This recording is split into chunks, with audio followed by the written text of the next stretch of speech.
Assalamualaikum warahmatullahi wabarakatuh. Perkenalkan, nama saya Setiawati, NIM-nya 39123500011.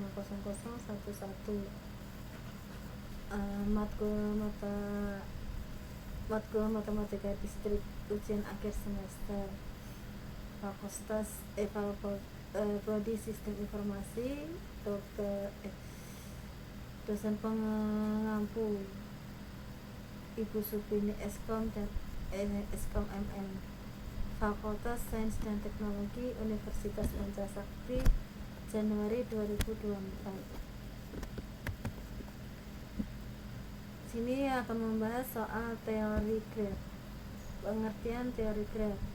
Teori graf adalah cabang ilmu matematika yang mempelajari struktur hubungan antara objek-objek yang disebut sebagai simpul yang dihubungkan oleh sisi.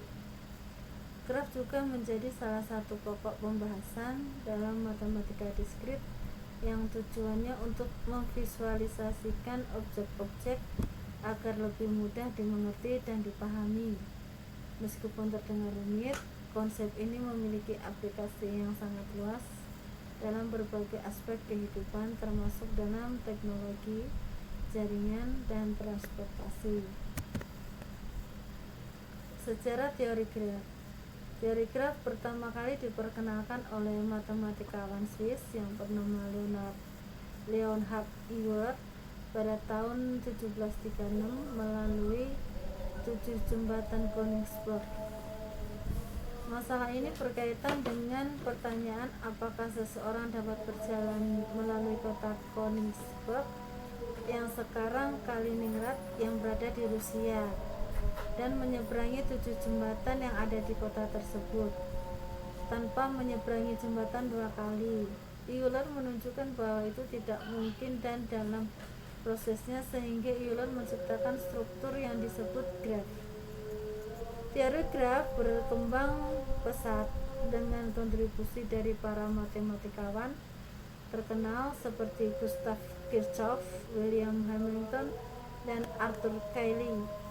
Dengan sejarah yang panjang dan manfaat yang luas, teori graf telah menjadi inti dari berbagai aplikasi, dari jaringan sosial hingga manajemen proyek.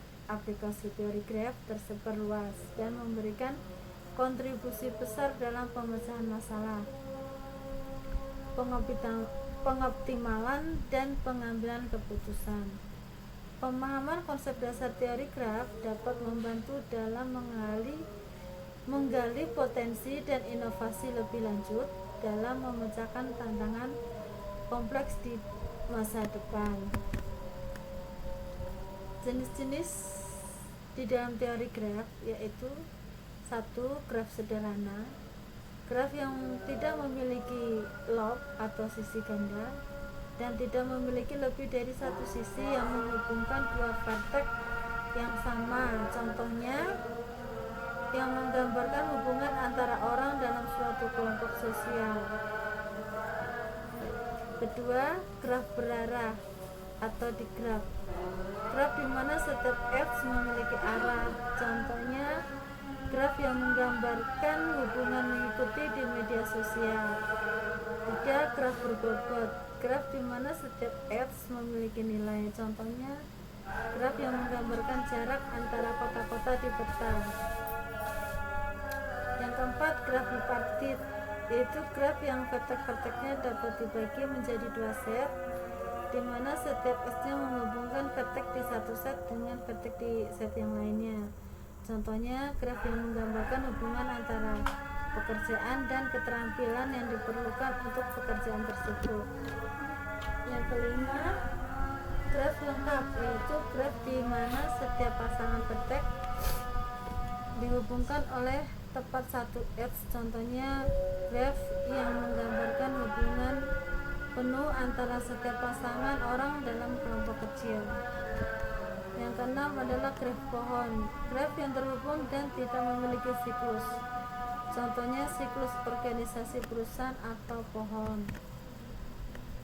Yang ketujuh adalah graf planet, graf yang dapat digambar di bidang tanpa ada x yang saling silang. Contohnya, Peta 4 warna. Di dalam teori graf ada konsep-konsep pentingnya, yaitu vertex, edge, degree, path, cycle, connected graph, tree, bipartite graph, planar graph, dan graph isomorfis. Di dalam teori graph terdapat aplikasi-aplikasi yang sering digunakan, yaitu ilmu komputer, jaringan sosial, biologi dan kimia, geografi dan transportasi, matematika, telekomunikasi, ekonomi, dan bisnis. Kesimpulan teori graf yaitu 1. Graf alat yang kuat untuk memodelkan dan menganalisis hubungan antara objek dalam berbagai bidang seperti ilmu matematika, biologi, dan banyak lagi. Kedua, graf dapat digunakan untuk mempelajari sifat-sifat struktural dari objek dan hubungan antara mereka seperti derajat simpul, jalur terpendek, atau keberadaan siklus. Yang ketiga adalah konsep dasar dalam teori graf, meliputi simpul, sisi, derajat, jalur, siklus graf terhubung, pohon, graf bipartit, dan graf planar. Yang keempat adalah algoritma teori graf digunakan untuk menyelesaikan berbagai masalah seperti mencari jalur terpendek, mengidentifikasi komponen terhubung, atau menentukan apakah dua graf isomorfik. Yang kelima, teori graf memiliki banyak aplikasi praktis dalam berbagai bidang seperti ilmu komputer, jaringan sosial, biologi, ekonomi, dan masih banyak lagi.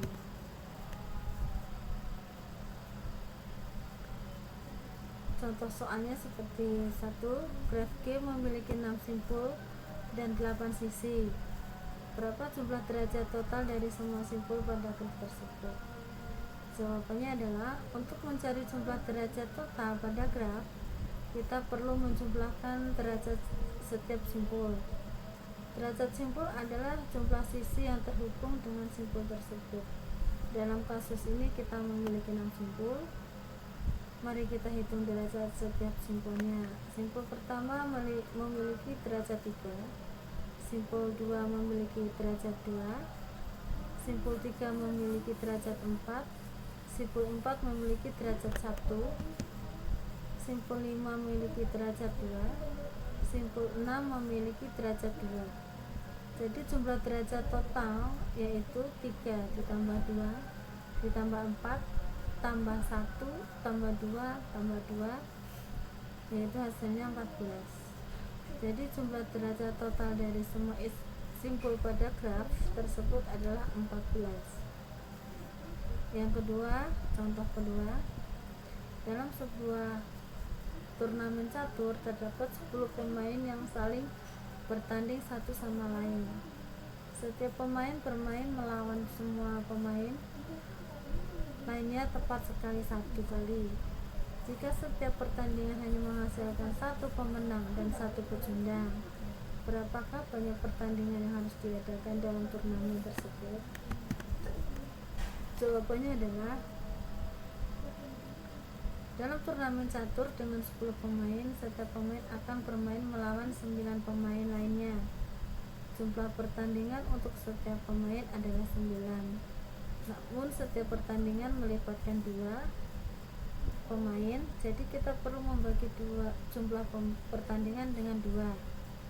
Jadi jumlah pertandingan yang harus diadakan dalam turnamen tersebut adalah 9 kali 10 dibagi 2, yaitu 45.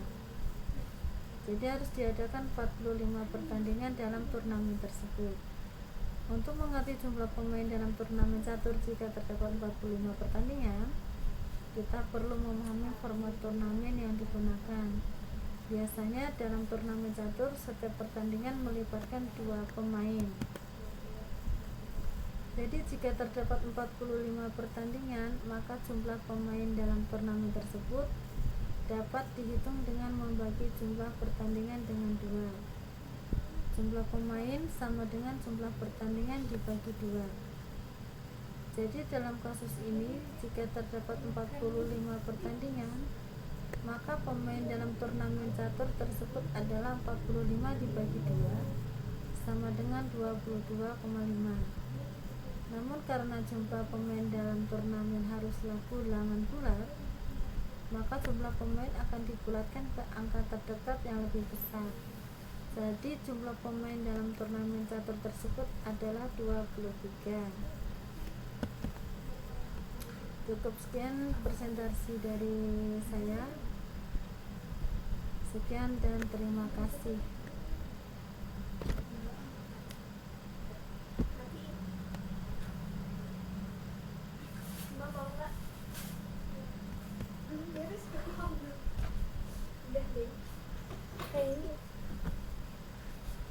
Ini potong aja.